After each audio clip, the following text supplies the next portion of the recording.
Assalamualaikum warahmatullahi wabarakatuh. Kali ini kami akan mempresentasikan tentang cara kerja kopling manual. Kami beranggotakan dua orang. Yang pertama saya sendiri Ahmad Fathrosi. Dan saya Aditya Rolanda. Apa itu kopling? Kopling merupakan komponen yang dimanfaatkan untuk mengumpulkan putaran pada dua poros, yakni poros roda gigi, transmisi, dan poros engkol. Selain itu, kopling juga menjadi penerus dan pemutus putaran mesin terhadap transmisi. Intinya, kopling hanya menjadi penyambung serta pemutus tenaga dari mesin menuju transmisi. Selanjutnya, fungsi kopling. Fungsi kopling sendiri ada 5. Yang pertama, menyambung dan memutus daya mesin pada roda lewat transmisi. Yang kedua, mengangkat mesin pada saat mobil akan bergerak sehingga pergerakan kendaraan terasa lebih halus dan lancar. Yang ketiga, memudahkan pengemudi ketika akan melakukan perpindahan gigi pada saat kendaraan sedang melaju. 4. Menghentikan laju kendaraan tanpa perlu mematikan mesin terlebih dahulu, misalnya saat berada di lampu merah atau jalan yang macet. Yang kelima, menunjang performa kendaraan dalam hal proses pengereman sehingga bekerja secara optimal melalui engine brake, terutama ketika harus menghentikan laju kendaraan secara mendadak. Ini selanjutnya adalah komponen kopling manual. Yang selanjutnya komponen kopling manual yaitu pedal kopling. Merupakan komponen input yang berfungsi untuk mengendalikan kopling yang cara kerjanya seperti mengungkit. Di bagian pangkal pedal terdapat engsel yang terhubung secara langsung ke push rod. Yang selanjutnya silinder kopling. Komponen yang kedua ini berfungsi untuk mengubah energi mekanis ketika pedal ditekan menjadi tekanan hidrolik.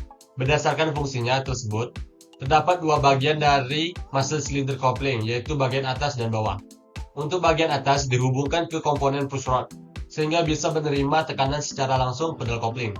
Sedangkan yang bagian bawahnya akan menerima tekanan dari minyak kopling. Lalu tekanan tersebut disalurkan kembali ke garpu pembebas yang berfungsi sebagai media pendorong. Baik, selanjutnya yaitu release fork. Dikenal juga dengan sebutan garpu pelepas kopling. Komponen release fork berfungsi untuk mengubah tekanan hidrolik menjadi energi mekanik dengan menekan dan menempel ke bagian clutch cover. Selanjutnya yaitu release bearing. Merupakan komponen dengan bentuk menyerupai cincin yang tebal berfungsi untuk menyalurkan tekanan dari aktuari silinder atau release fork dengan tujuan untuk menekan gas diafragma. Dan selanjutnya clutch cover.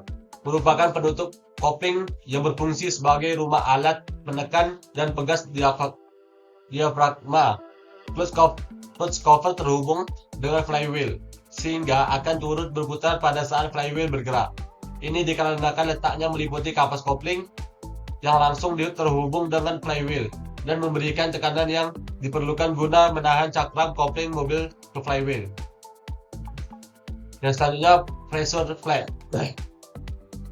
Merupakan komponen yang berbentuk plat atau piringan yang terbuat dari besi dengan sebuah lubang pada bagian tengahnya. Fungsinya adalah untuk meneruskan tekanan dari kampas kopling ke pegas diafragma. Baik, selanjutnya yaitu pegas kopling. Merupakan komponen yang berguna untuk menekan pressure plate agar terus melekat pada plat kopling. Selanjutnya yaitu clutch disc atau kampas kopling. Merupakan komponen yang bekerja sama dengan clutch cover untuk meneruskan putaran dari mesin menuju ke transmisi. Bentuk clutch disc ini berupa piringan sehingga termasuk komponen yang bisa mengalami penipisan dan perlu segera diganti apabila telah aus. Yang selanjutnya flywheel.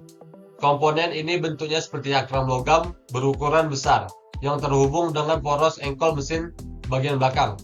Flywheel ini berfungsi untuk memberikan putaran input yang kecepatannya sama dengan perputaran mesin. Selain itu, komponen ini juga berperan sebagai tempat untuk menyimpan dan melepaskan daya yang berasal dari poros engkol. Yang selanjutnya race lever. Komponen yang satu ini bentuknya berupa plat dan berfungsi sebagai pengungkit pressure plate agar bisa lepas dari plat kopling. Selanjutnya yaitu cara kerja kopling manual. Pertama, saat pedal ditekan. Kinerja kopling berawal dari saat pertama kali menekan bagian pedal kopling, maka terputuslah perputaran mesin menuju transmisi. Hal tersebut terjadi karena pada saat proses pedal ditekan akan membuat hidrolik di bagian kopling menghasilkan tekanan cairan ke area aktuator hidrolik.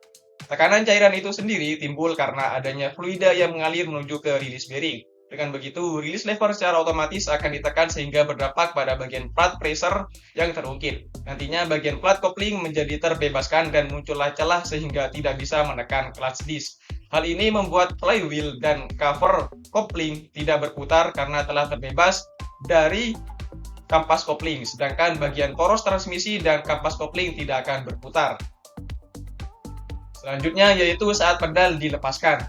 Cara kerja yang kedua adalah pada saat pedal dilepaskan, maka secara otomatis putaran mesin akan terhubung dengan transmisi.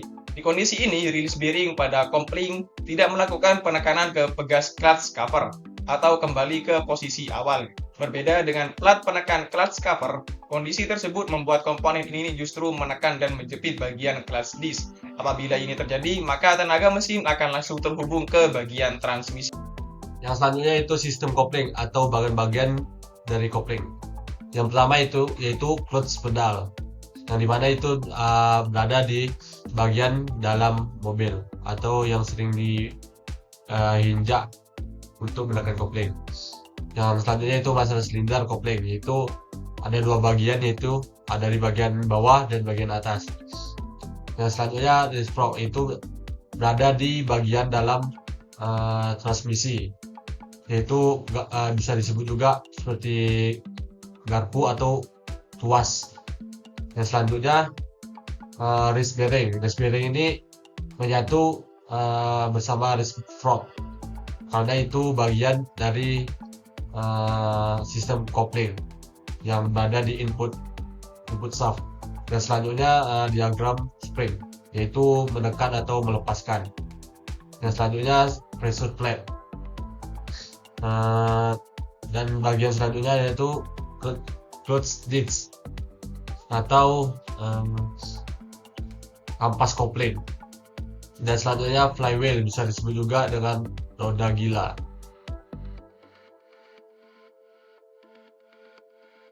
Mungkin sekian dan terima kasih. Apabila ada kesalahan kata, mohon maaf. Mengucapkan Assalamualaikum warahmatullahi wabarakatuh. Waalaikumsalam warahmatullahi wabarakatuh.